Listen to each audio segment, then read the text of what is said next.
दुनिया भर में चल रही उथल पुथल के बीच भारत की इकोनॉमी का दम दिखेगा। आईएमएफ यानी इंटरनेशनल मॉनेटरी फंड ने भारत की इकोनॉमी पर भरोसा जताया है।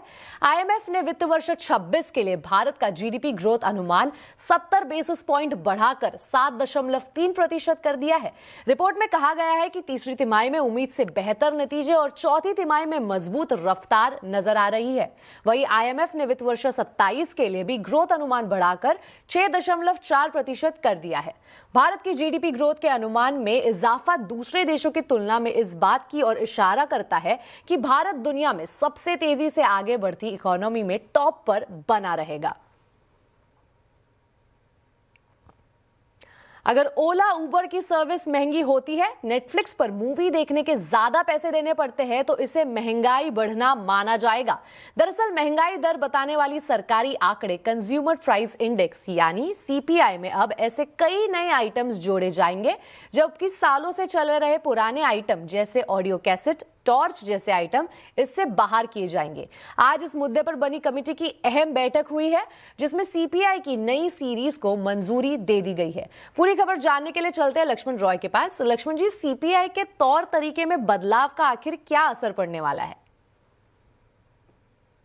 देखिए, सबसे बड़ा असर तो ये पड़ेगा कि जब भी सरकार की तरफ से महंगाई दर के आंकड़े आते हैं तो कई बार ये लोग कहते हैं कि सरकार के आंकड़े तो कुछ और कह रहे हैं, महंगाई घट रही है, लेकिन हमारे जेब पे तो महंगाई की मार ज़्यादा पड़ रही है। तो जो आपको महंगाई का फील होता है वो सरकारी आंकड़ों में कई बार नहीं दिखता है। इसलिए सरकार अब दो काम करने जा रही है। पहला काम कि महंगाई दर को जो नापने वाला आइटम होता है, यानी जिस सामान की कीमत के आधार पर महंगाई दर सरकार तय करती है, उन सामानों को रिवाइज किया जा रहा है। वो 2012 तक के सामान थे, उनमें से कई सारे सामान ऐसे जिसका वो इस्तेमाल नहीं करते हैं। जैसे आपको याद होगा, एक ऑडियो कैसेट होता था बड़ा, जिसमें काला सा रील होता था, ब्राउन सा, उसकी कीमत अभी भी महंगाई दर में शामिल होती है, जबकि अब कोई उसको देखता भी नहीं है।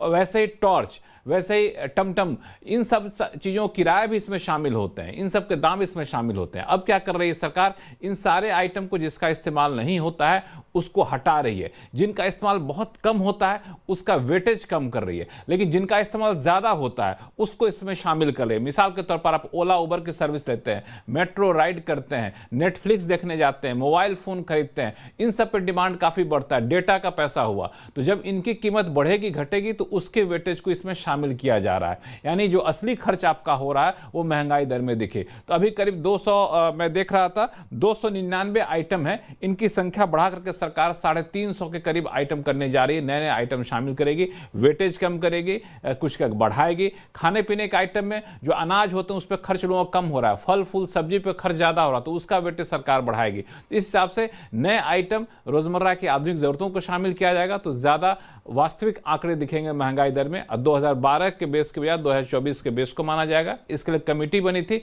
उसकी आज बैठक हुई, इसमें इसको मंजूरी दे दी गई है। और फरवरी में जब नए आंकड़े आएंगे सीपीआई के, तो उसमें ये सारे डेटा दिखेंगे आपको। बिल्कुल लक्ष्मण जी, बहुत बहुत शुक्रिया इस पूरी जानकारी के लिए। अब आपको बता दें, सरकार जल्द ही देश के हर एस्पिरेशनल जिले को हवाई नक्शे पर लाने का रोड मैप जारी करेगी। ऐसे हर जिले में कम से कम एक एयरपोर्ट या हेलीपोर्ट होगा। अगली उड़ान स्कीम में ये प्रावधान होंगे, जिसका ड्राफ्ट अगले कुछ दिनों में जारी हो सकता है। खबर पर पूरी जानकारी दे रहे हैं संवाददाता रोहन सिंह। जी, सरकार की फ्लैगशिप उड़ान स्कीम ने पिछले 10 सालों में देश के दूर दराज के कई इलाकों को जोड़ा है और अब सरकार इसके अगले चरण को लाने की तैयारी कर रही है। इसका ड्राफ्ट लगभग तैयार है, अगले कुछ दिनों में इसे जारी किया जा सकता है। जो सबसे बड़ी चीज़ इसमें होने जा रही है वो है एस्पिरेशनल डिस्ट्रिक्ट पर फोकस। अगले 10 साल में देश के हर एस्पिरेशनल डिस्ट्रिक्ट को हवाई यातायात से जोड़ने की तैयारी इसमें की जाएगी। ये वे डिस्ट्रिक्ट्स हैं जहाँ की संभावनाएँ काफ़ी हैं, लेकिन फिलहाल वो बहुत ज़्यादा डेवलप्ड नहीं है। इन डिस्ट्रिक्ट्स में या तो एक एयरपोर्ट या फिर एक हेलीपोर्ट या सीपोर्ट को बनाया जाएगा। इसके अलावा जो बहुत बड़ा फोकस होने जा रहा है वो होगा नॉर्थ ईस्ट के जो इलाके हैं वहाँ पे, जो हिली इलाके हैं वहाँ पे, जो रिमोट इलाके हैं वहाँ पे काफ़ी ज़्यादा फोकस किया जाएगा। साथ ही जो मौजूदा उड़ान स्कीम है इसमें कुछ बदलाव किए जाने की तैयारी है। इसमें जो शर्तें हैं वो थोड़ी आसान की जाएगी, खासतौर पर जो रूट्स के रीबिडिंग की जो शर्तें हैं उसे रिलैक्स किया जा सकता है। फिलहाल 3 साल की सीमा है सब्सिडी देने की, उसे भी कुछ खास परिस्थितियों में रिलैक्स करने की योजना है। साथ ही जो सर्व्ड एयरपोर्ट्स हैं, अनसर्व्ड एयरपोर्ट्स हैं, उनकी डेफिनेशन को भी जो है थोड़ा आसान किया जाएगा और कुछ खास केसेस में अगर जो रूट्स जिन्हें एलोकेट किए जाते हैं, शर्तों में भी बदलाव किया जा सकता है। बढ़ते हैं अगली खबर की ओर। अमेरिकी राष्ट्रपति डोनाल्ड ट्रंप के ग्रीनलैंड पर दावे के बाद दुनिया भर में घमासान बढ़ता ही जा रहा है। अब इस मामले में अमेरिका को अपने सबसे मजबूत और भरोसेमंद सहयोगियों का विरोध झेलना पड़ रहा है। यूरोपियन यूनियन ने दो टूक कह दिया है कि ट्रंप ग्रीनलैंड को लेकर जो कुछ कर रहे हैं उसका पूरा यूरोप एकजुट होकर विरोध करेगा। इतना ही नहीं, यूरोप के बाजारों में अमेरिकी पहुंच बंद करने की बात भी कही है। इसके अलावा $93 बिलियन का जवाबी टैरिफ लगाने की भी धमकी दे दी है।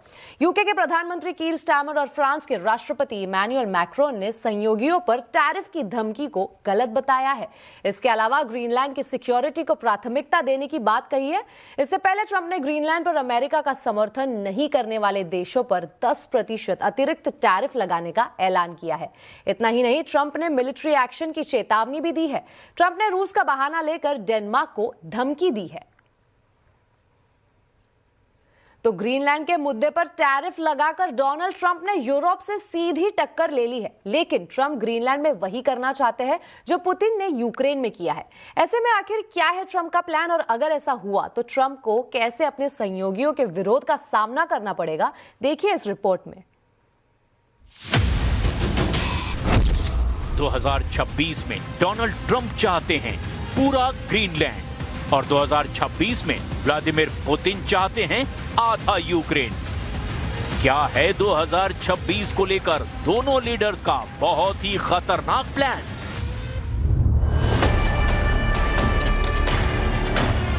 – 2026 की शुरुआत में ही ट्रंप और पुतिन के इरादों को देखकर पूरा यूरोप घबरा गया है। मैक्रोन, मर्ज और मेलोनी अब ज़ेलेंस्की को नहीं, पहले यूरोप को बचाने की सोच रहे हैं, क्योंकि ट्रंप ने डेनमार्क के ग्रीनलैंड को उसी तरह निगलने का प्लान तैयार किया है जैसे पुतिन ने यूक्रेन में ऑपरेशन डॉनबास चलाया है। दोनों के नक्शे देखकर समझा जा सकता है कि ट्रंप का ऑपरेशन ग्रीनलैंड क्यों 3.5 यूक्रेन के बराबर कहा जा रहा है। यूरोप के सबसे बड़े देश यूक्रेन का इलाका 6,03,000 वर्ग किलोमीटर से भी बड़ा है। इसके मुकाबले में ग्रीनलैंड का इलाका 21,66,000 वर्ग किलोमीटर से भी ज्यादा है। और ये आंकड़े देखकर यूरोप बहुत घबराया हुआ है, क्योंकि ग्रीनलैंड को हटाकर खुद यूरोप का इलाका 40 लाख वर्ग किलोमीटर है।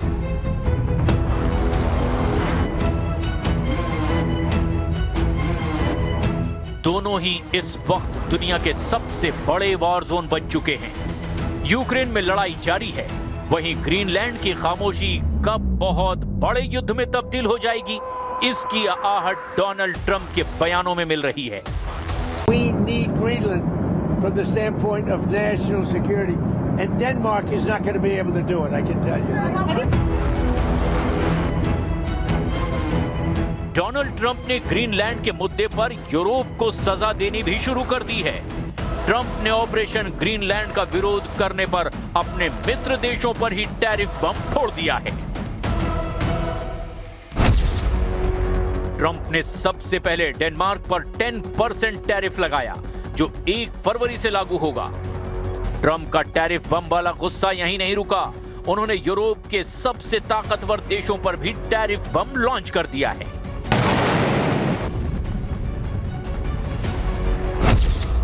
डोनाल्ड ट्रंप ने फ्रांस, जर्मनी और ब्रिटेन पर 10% टैरिफ लगा दिया है। डोनाल्ड ट्रंप ने नॉर्वे पर 10% टैरिफ लगाया है, स्वीडन पर लगाया है, नीदरलैंड्स पर लगाया है और फिनलैंड पर भी 10% टैरिफ जुर्माना लगा दिया है। लेकिन डोनाल्ड ट्रंप ने टैरिफ बम की ताकत और बढ़ाने की धमकी दे दी है, यानी वो यहीं नहीं रुकने वाले। ट्रंप ने यूरोप पर टैरिफ धमाका करके ये बता दिया कि अगर यूरोप बैकफुट पर नहीं आया तो 1 जून से 10% टैरिफ 25% वाले जुर्माने में अपडेट कर दिया जाएगा। यानी यूरोप को शुरुआती 10% टैरिफ वाली सजा देने के बाद ट्रंप ने 4 महीने की मोहलत दी है। और ग्रीनलैंड के मुद्दे पर जिस तरह यूरोप ने अमेरिका के खिलाफ मोर्चा खोल दिया है, उस पर आज आवाज अड्डा में हम कर रहे हैं चर्चा। घिर गए ट्रंप, जरूर जुड़िए शाम 7:57 पर। तो ग्रीनलैंड संकट का असर भारतीय बाजारों पर भी देखने को मिला है। कारोबारी हफ्ते के पहले दिन सेंसेक्स निफ्टी गिरावट के साथ बंद हुए। मिड कैप स्मॉल कैप शेयरों में भी काफी दबाव रहा है। बाजार में आज कैसे रहा कारोबार, बता रहे आशीष चतुर्वेदी। देखिए, कमज़ोर ग्लोबल संकेतों के चलते भारतीय मार्केट्स की भी शुरुआत जो है गिरावट के साथ देखने को मिली। और ख़ास बात है कि आज आप देखें तो बहुत दिग्गज कंपनीज ऐसी हैं, बैंकिंग है, रिलायंस है, इनके नतीजों का असर भी आपको मार्केट पर देखने को मिला। ओवरऑल अगर आप देखें तो दिन के दौरान गिरावट थोड़ी सी गहराई, थोड़ी सी ऑफलोज रिकवरी भी आई, क्योंकि ऑलमोस्ट आप देखें तो 25,500 के नीचे भी हम फिसले थे, वहाँ से थोड़ी सी रिकवरी का प्रयास किया। लेकिन सबकी नज़रें टिकी हुई अर्निंग के रिएक्शन पर। और बैंकिंग स्टॉक्स आप देखें तो सबसे ज़्यादा आज सबके वॉच लिस्ट में रहे। HDFC बैंक को देखें, ICICI बैंक, RBL बैंक, जहाँ पर क्रेडिट कॉस्ट थोड़ा सा बढ़ा, इसके चलते यहाँ पर आपको गिरावट देखने को मिली। येस बैंक ऊपर से तो नंबर्स काफ़ी अच्छा, लेकिन अगर आप इंटरनल्स देखें तो ग्रोथ धीमी हो रही है, इसी के चलते देखें तो ये स्टॉक ऑफ हाई हो गया। इसके अलावा आप देखें तो कैश मार्केट में भी काफ़ी सारी इंटरेस्टिंग कंपनीज़ है जहाँ पर नतीजों का एक इम्पैक्ट आपको देखने को मिला। मिसाल के तौर पर नेटवेब टेक्नोलॉजीज़ को आप देखें, हालांकि एक विप्रो एक ऐसा दिग्गज IT स्टॉक है जिसके नतीजे काफ़ी निराशाजनक देखने को मिले, बड़ी गिरावट इस स्टॉक में देखने को मिली। वहीं JSW इंफ्रा है, जिंदल 100, इन स्टॉक्स में बड़े मूव नजर आए। IT स्टॉक्स के लिए कंपैरेटिवली बेटर डे था, खासतौर पर आप देखें तो टेक महिंद्रा अनुमान से बेहतर नतीजे। वहीं आपका कहीं ना कहीं इम्पैक्ट आपको मैस्टेक के नंबर्स पर भी एक एक्सपेक्टेशंस के चलते एक इम्पैक्ट यहाँ पर देखने को मिला। मेटल्स लगातार चमक दिखा रहे हैं, चाहे आप हिंदुस्तान जिंक की बात करें, नाल्को, हिंडाल्को, HSBC की तरफ से रिपोर्ट आई, और मोस्टली आप देखें तो मेटल स्पेस में थोड़ी सी खरीदारी नजर आई। लेकिन सबसे ज़्यादा स्टार परफॉर्मर आज के सत्र कहा जाए तो आज की जो नई IPO लिस्टिंग यानी भारत कोकिंग कोल लिमिटेड, शानदार लिस्टिंग यहाँ पर देखने को मिली। वहीं सोने चांदी में तेजी की आंधी थमने का नाम नहीं ले रही है। चांदी के भाव आज 3 लाख रुपए प्रति किलो के पार निकल गए। सोने में भी लगातार तेजी बनी हुई है। सोने चांदी में क्यों है ये आखिर तूफानी तेजी, बता रही है मेरी सहयोगी मनीषा गुप्ता। जी हाँ, अगर हम पिछले 12 महीने की बात करें तो चांदी के भावों में 225% की तेजी देखने को मिली है। 3 लाख के ऊपर हमने चांदी के भाव जब जाते हुए यहाँ पर देखे हैं, और बाजारों को लगता है कि अगर ये तेज़ी इसी तरह से कायम रही तो 3,25,000, 3,30,000 के स्तर आप इसी क्वार्टर में शायद यहाँ पर बनता हुआ देखेंगे। वेल इवन एज $94 पर आउंस के आसपास अंतर्राष्ट्रीय बाजारों में यहाँ पर तेज़ी है, भाव होते हुए नजर आए हैं। लेकिन काफ़ी सारी कंट्रीज़ जैसे कि चाइना, ऑस्ट्रेलिया, कोरिया, इन कंट्रीज़ में कतार, इन सभी कंट्रीज़ में $100 प्रति आउंस के ऊपर के भाव चांदी में निकल चुके हैं। यानी कि करंट लेवल्स में भी इन कंट्रीज़ पर प्रीमियम के साथ खरीदारी होती हुई नजर आई है। भारतीय बाजारों की बात करें तो यहाँ पर हम डिस्काउंट पे कारोबार कर रहे हैं। 5 से 7% सस्ती चांदी आपको फिजिकल मार्केट्स में मिल रही है, क्योंकि 3 लाख के ऊपर के लेवल्स में बहुत ज़्यादा खरीदार यहाँ पर नहीं है, ना तो इन्वेस्टमेंट के तौर पर और ना ही ज्वेलरी या फिर चांदी के बर्तन लेने एज ऑफ नाउ यहाँ पर कोई नहीं जा रहा। बाजारों को ये लगता है कि जिस तरह से यहाँ पर ट्रंप ने अब ग्रीनलैंड, आइसलैंड, क्यूबा, मेक्सिको, इन सभी कंट्रीज़ को लेने की बात करी है और साथ ही साथ यूरोपियन कंट्रीज़ पे टैरिफ लगाने की बात की है, तो एक जियोपॉलिटिकल टेंशन यहाँ पर काफ़ी बनती हुई नजर आई है। करेंसी डिबेसमेंट, ग्लोबल मार्केट, डेट, ये बातें तो हम करते ही रहे हैं। तो जो सेफ हेवन बाइंग है वो काफ़ी हद तक यहाँ पर सोने और चांदी में उभर के आई है।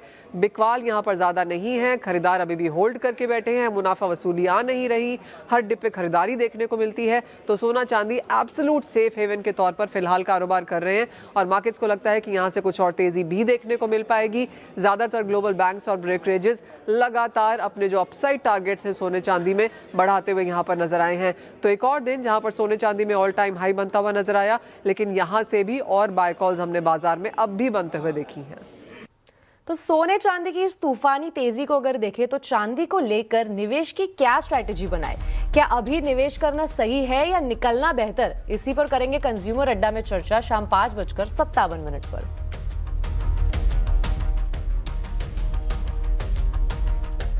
बजट आने को है और देशवासियों की कई सारी उम्मीदें हैं इस बजट से। पूरे देश में 10 में से 9 रफ डायमंड गुजरात में पॉलिश होता है। आज दशकों बाद इंडस्ट्री बुरे दौर से गुजर रही है। आने वाले बजट से हीरा उद्योग की क्या मांग है, ये जानने की कोशिश की हमारे संवाददाता केतन जोशी ने।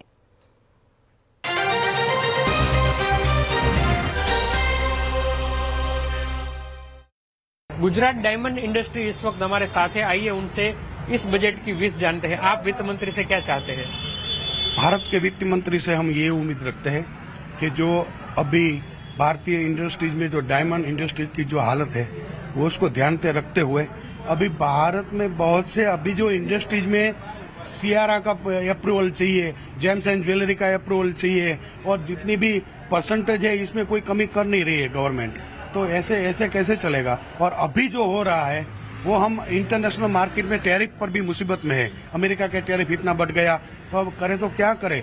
अब अलरोजा है तो अलरोजा से आप पूरी तरह उसको आप कह सकते हैं कि भाई आप जो टैक्सेस कर रहे हैं टैक्सेस में कटौती करो, वरना ये डायमंड इंडस्ट्री में अभी बहुत सी तकलीफ है। और डायमंड इंडस्ट्रीज 70 वर्ष के शासन में पहली बार निचली कगार पर दौड़ रही है, तो भारत को ये वित्त मंत्री को हमारी अपील है कि डायमंड इंडस्ट्री पर पूरा ध्यान दें। आप क्या कहेंगे?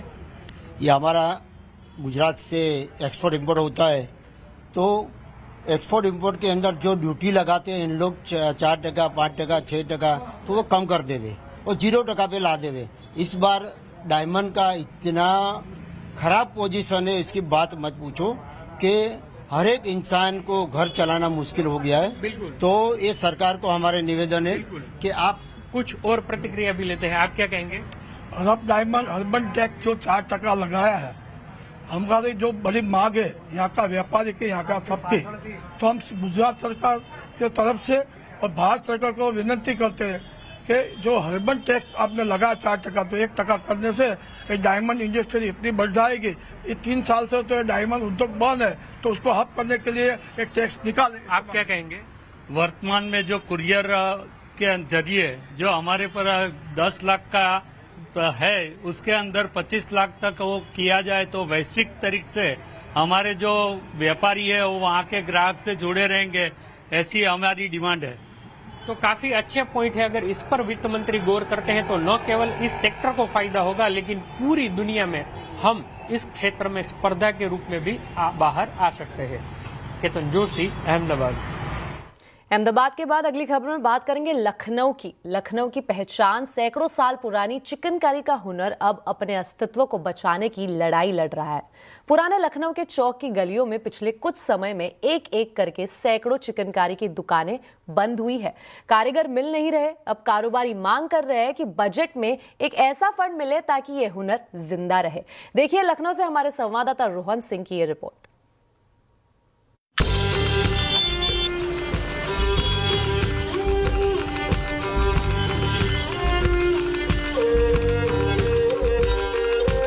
पुराना लखनऊ इस शहर की विरासत समेटे हुए है। तंग गलियां, ज्वेलरी और चिकनकारी की दुकानें यहाँ की पहचान है। एक समय था जब लखनऊ आने वाले हर व्यक्ति के लिए यहाँ के चिकनकारी के कपड़े को ले जाना एक तरह से अनिवार्य माना जाता था, लेकिन अब चीजें बदल रही है। चिकनकारी का काम संकट में है। आखिर क्यों, आइए जानते हैं।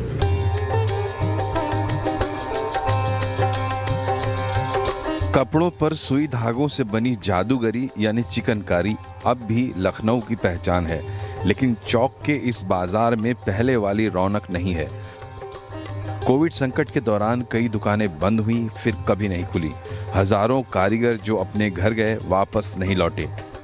चिकनकारी के क्षेत्र में पहले वाली वो बात नहीं रही। जो ट्रेडर्स हैं इससे जुड़े हुए, उनकी खास शिकायत है कि बाजार जिस तरीके से बदल रहा है उसका सबसे बड़ा असर चिकनकारी के काम पर पड़ा है। कैसे और क्यों, यही समझते हैं। लखनऊ की पहचानी चिकनकारी है, और जो भी लखनऊ आता है, कहीं से आए, हिंदुस्तान से आए, हिंदुस्तान बाहर भी आए, लखनऊ आएगा तो चिकन जरूर लेगा।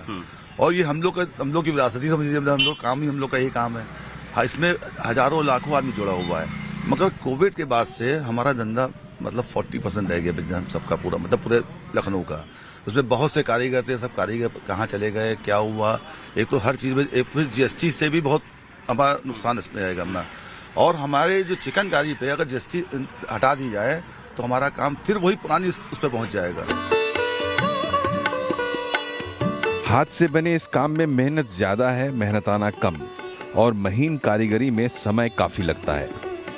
मतलब कम काम होता है तो उसमें मतलब 2 दिन लग जाते हैं, 2-3 दिन। ज्यादा होता है तो उसमें ज्यादा समय लगता है, हफ्ता भी लग जाता है। वहीं बाजार में मशीन से बनी कढ़ाई ने अपनी पकड़ बना ली है। ये सस्ती है और जल्दी बनती है। ऐसे में असली हाथ से बनी चिकनकारी का हुनर काफी सिमटता जा रहा है। काम जो देख रहे हैं शेड ओवर, मगर इसी का आजकल डुप्लीकेट मशीन काम बहुत आ गया है। हाँ, वो बहुत नुकसानदेह हम लोग कर रहा है। तो जिसमें धागा एक जैसा दिख रहा है वो मशीन का बना हुआ है। अच्छा। उसकी पहचान ही वही है। और चिकन की पहचान हाथ के काम से की है। अगर हाथ का काम नहीं बने बिकेगा तो चिकन खत्म हो जाएगा पूरा। ई कॉमर्स प्लेटफॉर्म्स पर चिकनकारी की मौजूदगी बढ़ी है, लेकिन इसका पूरा फायदा कारीगरों तक नहीं पहुंच पा रहा। कारोबारी मांग कर रहे हैं कि बजट में एक फंड मिले ताकि ये हुनर जिंदा रहे। चिकन में, कारी में या कोई भी बिजनेस हो, अगर उसमें अगर किसी को बेनिफिट नहीं होगा तो वो ये इस व्यवसाय को छोड़कर मर जाएंगे। चिकनकारी धरोहर है सर हमारी ये, तो इसको जिंदा रखने के लिए गवर्नमेंट को कुछ सरलीकरण उपाय करने चाहिए। तो गवर्नमेंट से प्रार्थना है कि मतलब इसको उद्योग को जिंदा रखे। हालांकि राज्य में इस काम को वन डिस्ट्रिक्ट वन प्रोडक्ट के तहत प्रमोट किया जा रहा है, लेकिन कारोबारियों का मुख्य सवाल अब भी यही है कि जब कारीगर ही नहीं रहेंगे तो चिकनकारी कौन करेगा। लखनऊ में चिकनकारी की पुरानी दुकानों में अब ग्राहक पहले के मुकाबले कम आ रहे हैं। नए लोग इस पेशे से जुड़ना नहीं चाह रहे हैं, कारीगरों को ढूंढना काफी मुश्किल हो रहा है और नई पीढ़ी इस काम से जुड़ना नहीं चाहती है। बढ़ते हैं अगली खबर की ओर। सरकार इलेक्ट्रिसिटी के क्षेत्र में रिफॉर्म की तैयारी कर रही है। इसके लिए सरकार जल्द ही बिजली संशोधन बिल लाने की तैयारी कर रही है। केंद्रीय ऊर्जा मंत्री मनोहर लाल खट्टर ने कहा है कि संसद के बजट सत्र में बिजली संशोधन बिल लाया जाएगा। अभी हम अगले बजट सेशन में इलेक्ट्रिसिटी जो एक्ट है उसमें एक अमेंडमेंट ला रहे हैं। उस अमेंडमेंट में कुछ बंधन और हो जाएंगे उनके ऊपर, ताकि घाटे की ओर न बढ़ें। साथ साथ डिस्कॉम्स को पैसा पूरा मिलता रहे और वो जो घाटे के जितने इश्यूज हैं उसमें एक प्रकार से उस अमेंडमेंट के माध्यम से ठीक करेंगे। लेकिन अमेंडमेंट की सारी बातें पार्लियामेंट के अंदर ही बताई जाएंगी। मिडिल ईस्ट में शांति बहाली की प्रक्रिया में शामिल होने के लिए पीएम मोदी को ट्रंप प्रशासन ने न्योता दिया है। ट्रंप प्रशासन के बोर्ड ऑफ पीस में शामिल होने के लिए पीएम मोदी को व्हाइट हाउस ने लेटर जारी किया है। भारत में अमेरिका के राजदूत सर्जियो गौर ने अपने आधिकारिक एक्स हैंडल पर भी इस लेटर को शेयर किया है। बोर्ड ऑफ पीस के अध्यक्ष अमेरिकी राष्ट्रपति होते हैं। समाचार एजेंसी रॉयटर्स के मुताबिक पाकिस्तान को भी बोर्ड ऑफ पीस में शामिल होने का न्योता मिला है। हालांकि अभी तक भारत और पाकिस्तान दोनों देशों की तरफ से इस बात की पुष्टि नहीं हुई है कि वो इस पीस बोर्ड में शामिल होंगे या नहीं। अब आपको बता दें, बीजेपी के राष्ट्रीय कार्यकारी अध्यक्ष नितिन नबीन ने पार्टी के राष्ट्रीय अध्यक्ष पद के लिए अपना नामांकन दाखिल कर दिया है। गृह मंत्री अमित शाह और रक्षा मंत्री राजनाथ सिंह अपने प्रस्तावक बने थे। उनके नामांकन प्रक्रिया के दौरान जेपी नड्डा और हरदीप सिंह पुरी समेत कई वरिष्ठ नेता मौजूद थे। इसके अलावा उत्तर प्रदेश के मुख्यमंत्री योगी आदित्यनाथ, राज्य इकाइयों के अध्यक्ष, सांसद और अन्य पदाधिकारी भी वहां पहुंचे थे। कल 20 जनवरी को बीजेपी के नए राष्ट्रीय अध्यक्ष के नाम की औपचारिक घोषणा की जाएगी। T20 वर्ल्ड कप 2026 की शुरुआत से पहले भारत और बांग्लादेश में क्रिकेट पर टकराव बढ़ता जा रहा है। बांग्लादेश क्रिकेट बोर्ड ने अपने खिलाड़ियों को भारत भेजने से इनकार किया था और उन्होंने आईसीसी से यह मांग की थी कि उनके मैच भारत से बाहर कराए जाए। हालांकि उनकी इस मांग को आईसीसी ने खारिज कर दिया है। अब इस मामले पर आईसीसी ने बांग्लादेश को डेडलाइन दे दी है। आईसीसी ने तय किया है कि 21 जनवरी तक इस बात पर फैसला कर लिया जाए कि बांग्लादेश T20 विश्व कप खेलेगा या नहीं। साथ में बांग्लादेश ये भी बताए कि वो भारत में मैच खेलेंगे या नहीं। इसके बाद 21 जनवरी को आईसीसी खुद फैसला करेगी। हालांकि बांग्लादेश ने इसके बावजूद एक बार फिर आईसीसी से कहा कि वो वर्ल्ड कप में हिस्सा लेना चाहते हैं, लेकिन उनकी टीम भारत नहीं जाएगी। आवाज समाचार में अभी के लिए इतना ही। आप देखते रहे CNBC आवाज और अपडेटेड रहे खबरों पर हमारे सोशल मीडिया हैंडल्स के जरिए। नमस्कार।